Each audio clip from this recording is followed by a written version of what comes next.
Hey everybody, Mike Miller with the Herald-Times, columnist Jeremy Price. Backstage, Wells Fargo Arena, Des Moines, Iowa, NCAA tournament. Just missed tomorrow's meal today. Rolled right by on the carts. Everything just rolling right by here in the bowels of this arena. Indiana was here earlier, got to watch him practice. Got to hang out in the locker room. Everybody was here earlier. Everyone was. And has gone home, except us. You know why that is? I don't even want to know why that is. I'm not going to get into it. Anyway, we got to see an open practice today. First practice we've seen in I don't know how long, but NCAA mandates it. You have to open your practices. Fans came and saw. Didn't see a whole lot of crimson in the stands today, but I frankly was paying more attention to the court in front of me, so there may have been a good amount. But, just locals were here. They were excited to see Yogi Ferrell. Really, honestly, the entire team was out there, even James Blackman. Yeah. Everyone was there. A lot of folks were happy to see James Blackman. It wasn't so much the practice that was the, at least for us, that was the interesting part. It was getting to basically do our own injury updates via practice on the Walking Wounded for IU. Yeah, that's really what I got out of. I think IU actually practiced earlier at Drake. They practiced the last couple days at Drake and came over here for basically just a really toned down, light shoot around type 40-minute just walk through, basically, more than anything else. Just did a couple drills, did some shooting. Really not a full practice, not like we've seen in the past when we've gotten a glimpse of practice. This was just more for the fans, I think, which was clear from the way really every team handled it. Kansas was doing half-court shots for the last 10 minutes. They walked off with like 15 minutes left of their session, so didn't really get a whole lot out of the practice portion of it, other than seeing guys like Robert Johnson participating at full speed without any really sort of wrapping or brace on that ankle of his. I'm going to assume it was wrapped underneath, but I was a little surprised there wasn't at least some sort of outward brace. Stable. Yeah, I mean, nothing really standing out there. Colin Hartman had his right wrist taped. Yes. After that fall he had at Bakersfield Fieldhouse last Friday. He was out there though, going at full speed. Didn't see. But he wasn't taking 3-point shots or anything. He wasn't. No. Okay. When they were doing the jump shooting lines, he was just floating from one side to the other, shaking hands to make it appear like he was doing something, but he never actually took a shot. He really only did layups. I saw him kind of try one about a lot of those 10 or 12 foot fadeaway that he actually shot with his right hand and missed fairly badly. And I kind of got the impression it didn't feel very good. So I'm not sure he's quite up to usual snuff as far as shooting threes and that kind of thing. But he was making layups with both hands, and obviously nothing wrong with his legs. So, and he says he's going to play. So I'm sure we'll see him play. Whether he can do all the things that he normally does, that's a different matter. Yeah, you wonder about that in tandem with Juwan Morgan. Juwan Morgan was clearly limited last week in that Big Ten tournament game against Michigan. Only got 6 minutes. Clearly still feeling the effects of that shoulder thing, which the more we talk to him, the more we find out how nagging this has been really the last 2-3 years of his life. It's something that's been coming up really since his junior year of high school, I guess, in AAU, where his shoulder comes out, he pops it back in and plays again, which is crazy. Talked to him a little bit about surgery too, but he says that's a ways away. They'll talk about it after the season. But right now, he's playing. He was active again. He's been practicing for the last week. He'll be a full go again, but it's a question of at what level. And outside of those three guys, we also got to see James Blackman Jr. putting up some shots. He's done for the year, make no mistake, but he is back and at least shooting. Talked to him a little bit about that. He says he's going to be back, hoping to go for the summer and definitely back for the season. So that's your injury update from today. Yes. From here, though, let's talk Chattanooga. This is an interesting matchup when you look at really the defensive identity that this team has really established the last couple of years. It's a team that could potentially press. We could see a lot more pressure than we've seen, at least in Big Ten play against Indiana, which I'm interested to see how this goes. I'm not sure how much actual full court press they're going to put on. I think they'll do it some, but I get the impression they may be a little bit more like half court or 3/4 court kind of situation, maybe some half court trap. They do play some zone in the half court as well as man. So I think basically they're just going to try and throw as many different looks at Indiana as possible and try not to sort of let them get comfortable with one particular thing. And when it comes to Indiana handling the press, I think we all know the bigger challenge is more, can Indiana get the ball in bounds to start with? Once it does, it's done pretty well against the press. It's just that initial pass, and so I don't know how much Chattanooga contests that pass with its press or not. So I guess that's kind of one thing.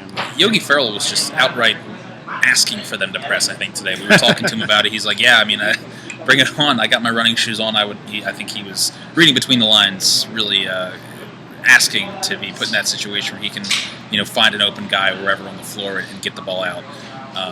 But again, this is a long team, and I think that if nothing else, maybe that this is a team that could provide some issues with their defensive length. Obviously, when you look at some of the numbers, I think IU has cleaned up their offensive turnover percentage, which is still hovering around 19% or so. But the defensive turnover percentage for Chattanooga is something to be a little wary and cautious about going into this game, I think. Yeah, and I think the big thing is that Indiana just doesn't want to allow Chattanooga to create offense out of that defense. You want to force Chattanooga to be able to score in the half court, to be able to score against a set defense if you're Indiana. If Chattanooga can do that, then more power to them. But it's sort of a weird situation because Indiana typically wants a fast-paced, up-tempo, running-type game, and they still do to a certain extent in this one. But by the same token, I also feel like this is a game where actually if it's a little more half-court oriented, that would suit IU just as well also. Yeah, I can see that for sure. I think one of the matchups to watch would definitely be Justin Toyo, their Defensive Player of the Year, two-time Defensive Player of the Year, going up against Thomas Bryant. Obviously, the key for Bryant is staying out of that early foul trouble, keeping him in the floor and in the mix as much as possible. I'm curious to see. I didn't get to see much of or any of Chattanooga's just kind of walk through this afternoon, but I'm interested to see the way they distribute the ball because when you look at the numbers, obviously a balanced attack.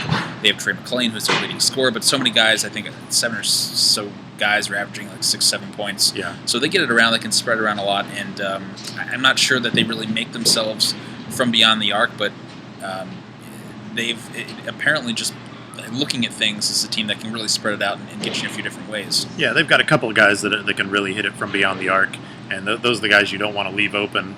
Other than that, it's sort of sporadic, and so you never know on, off, who's going to do what. But like you said, I mean, they've got 8 guys that play double-digit minutes, and they've got 8 guys that average at least 6 points or more.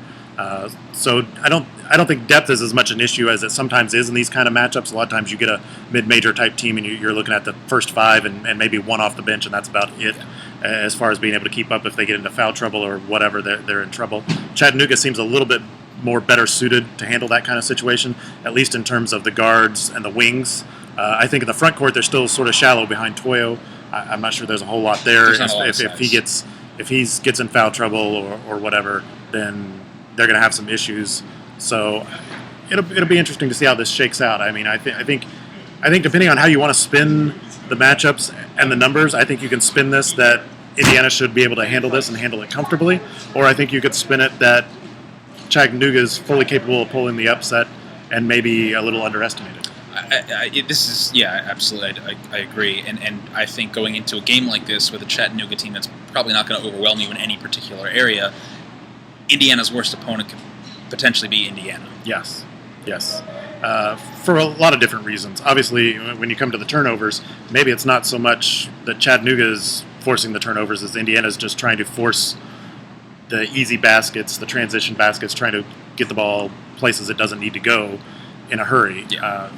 From that standpoint. And then also just the standpoint of looking ahead to that looming matchup with Kentucky potentially in the second round. Obviously, Indiana just can't afford to let that even enter the back of their minds until it's up 20 with about 2 minutes left. Yeah, even then. No, this is Indiana has to shoot well. We know that. I think Yogi Ferrell will be there for them. I'm curious to see where Troy Williams is because Troy Williams has been playing pretty good these last 2 weeks or so. Really, ever since that Michigan State game, he's brought it at a different level. I think he's kind of the X factor, not only today, but potentially also on Saturday, especially against that length and athleticism of Kentucky. But we'll see. Chattanooga first, then Kentucky. Potentially a long weekend here in Des Moines. Maybe. Yeah, maybe. We'll see. We'll see. I think it's going to be a fun first game. I think it'll be interesting. I didn't get the sense talking to Chattanooga. Talked to a couple of guys in the locker room. I don't get the sense they're actually intimidated in any way. No, I don't think they are.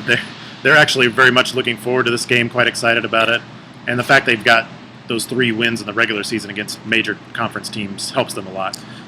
They sort of see this as their sort of coming out party on a big stage to show everybody that they belong, basically. Yeah, I mean, again, this is it's a veteran team. This is a team that's been really building toward this season for really the last 3 years.